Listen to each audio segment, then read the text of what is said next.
Sénégal aussi, Stéphane formule des reproches à Emmanuel Macron pour d'autres raisons.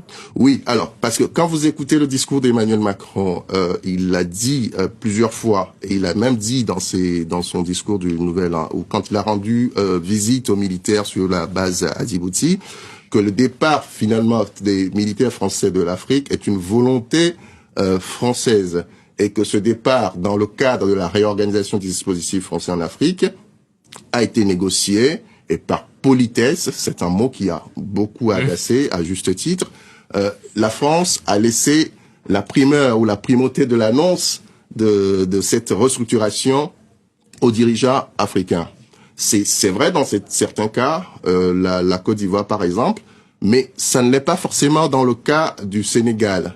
Nous avons reçu sur ce plateau Jean-Marie Bockel, à qui Emmanuel Macron a confié cette mission, et qui disait lui-même ici que des négociations ont eu lieu avec les 4 pays qui étaient concernés, le Tchad, le Gabon, le Sénégal et la Côte d'Ivoire. Des négociations ont été ouvertes, sauf avec le Sénégal.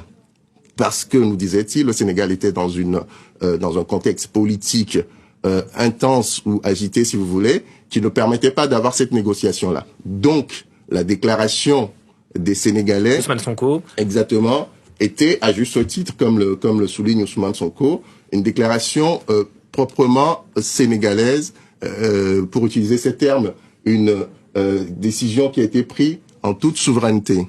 Donc, il n'y a pas eu de négociation avec le pouvoir sénégalais. Il y a peut-être eu, le sujet a été évoqué, il y a eu des discussions avec le régime précédent, mais le régime actuel n'a pas négocié le départ des troupes françaises du Sénégal. Et pour Ousmane Sonko, c'est important de le souligner parce que quand on écoute, quand on entend Emmanuel Macron, on peut avoir le sentiment, quand on est sénégalais, que les autorités sénégalaises ont quelque chose à cacher, ont négocié quelque chose sans le dire. Donc, pour Ousmane Sonko, c'était important de le dire. J'ai parlé à quelques-uns de ses proches qui m'expliquent cela.